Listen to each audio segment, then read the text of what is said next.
Hey guys, Analog Man here for another late night deck profile. As you can see from the lighting, still working on that, but yeah.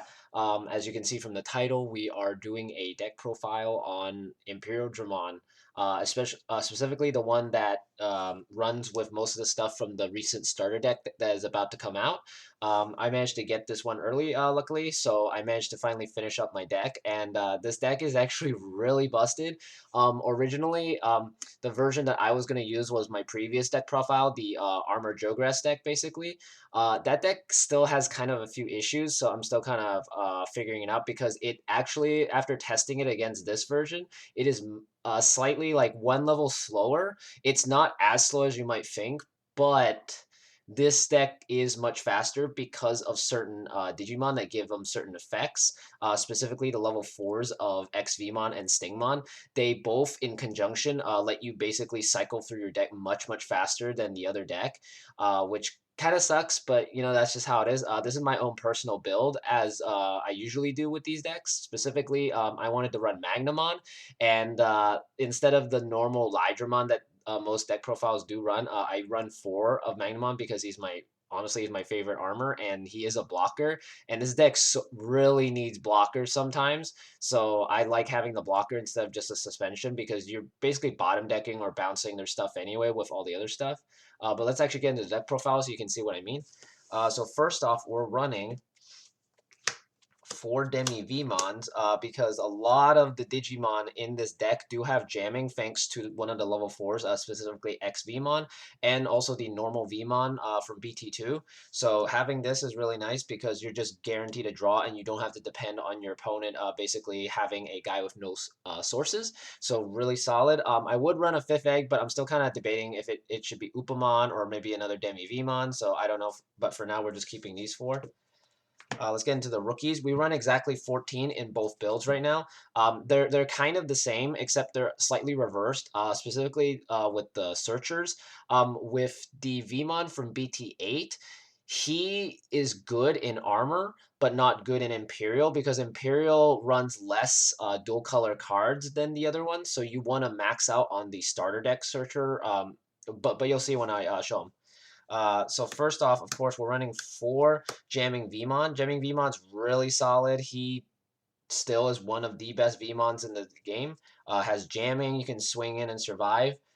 In armor, you can basically swing with a fire rocket and then have your armor basically pop off, and then you still get to continue to check, and he'll basically be fine no matter what, as long as he doesn't hit an option card. So he's pretty solid.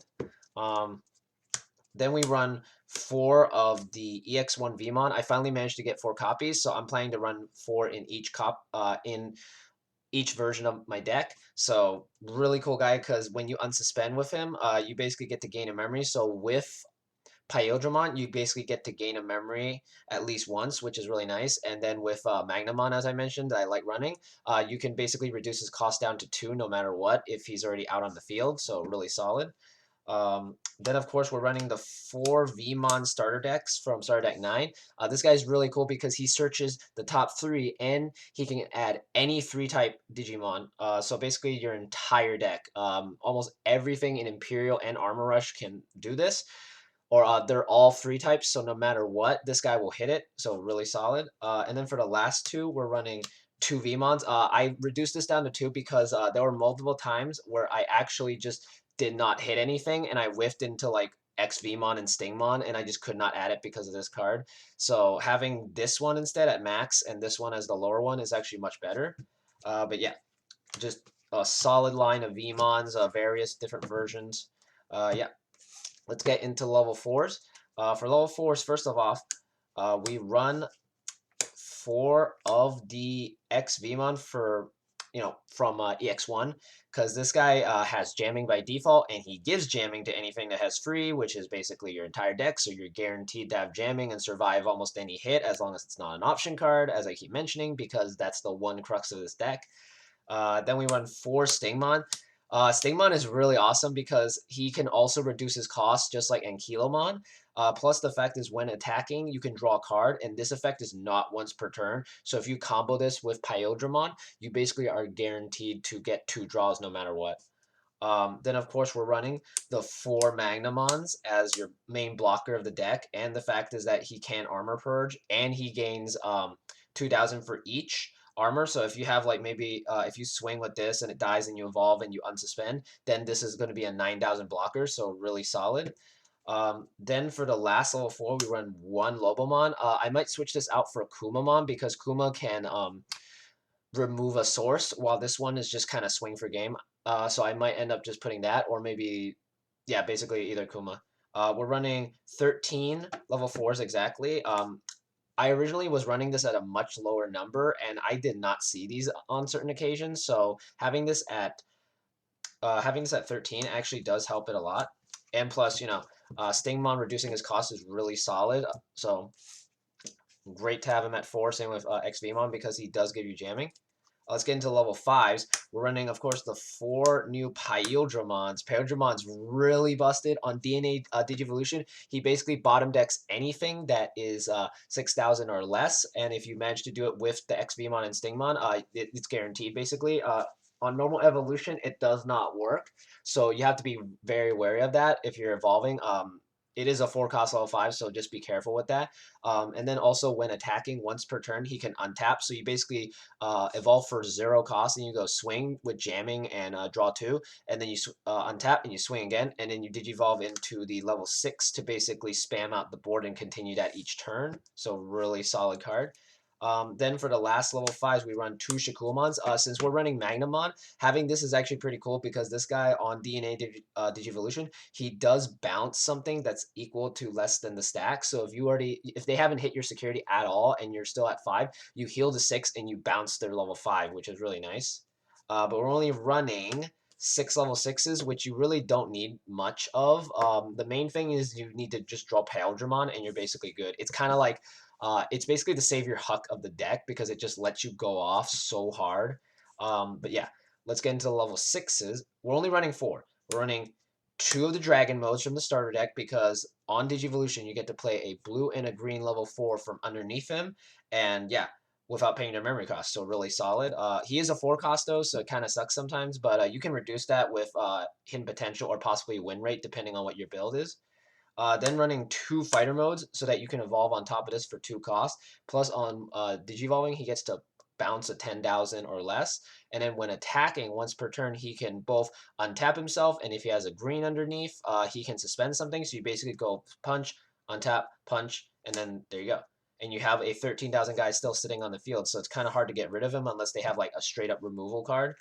But yeah, that's all the Digimon we run. Let's get into the options.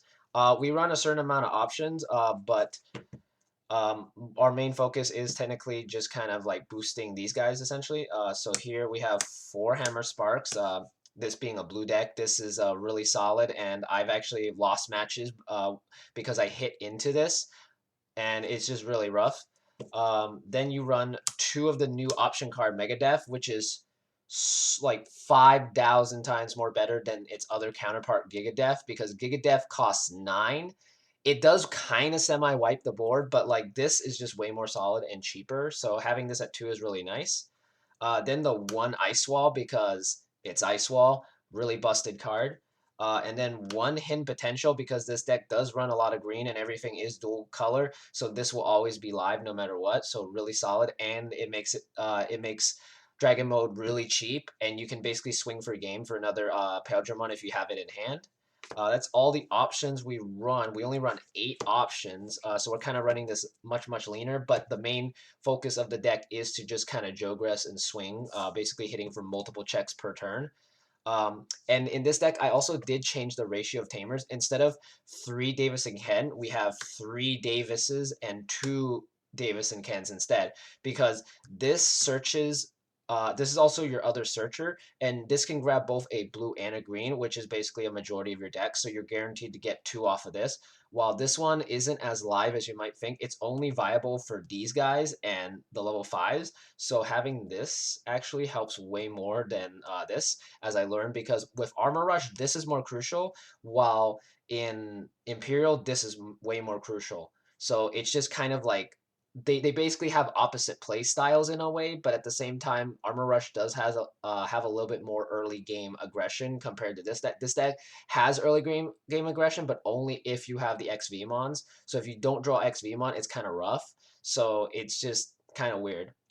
But anyway, I just wanted to put out this deck profile as kind of like a template for people that wanted to try this. As I mentioned, this is my personal profile, so you can switch out the Magnus if you want, or the Lobos, or even the Shakuamons. This is just what I think is a good build, and it fits my playstyle because I do like to heal and I do like to block a little bit sometimes instead of going full aggro. Full aggro is not my playstyle. I usually play control decks, so I tend to just kind of build my decks in a control kind of format, but also kind of aggression because this deck is very aggressive, but at the same time, I do want to be defensive in certain cases when I'm kind of bricking. So I just build my deck to kind of run both essentially, which does conflict on certain occasions, but in this case, it actually works pretty well. After testing this build is much faster than Armor Rush, and actually with Magnamon in this, it's a little bit like it does cost a little bit more, but if you manage to evolve it on the EX1 VMon, it's only 2 costs, so it's basically the same amount as the other one, so it's not as bad. So it's whatever. It just depends on your preference. Anyway, thanks for watching. Let me know what you thought of the deck profile, and yeah, just catch you guys next time. I'll talk to you later. See you.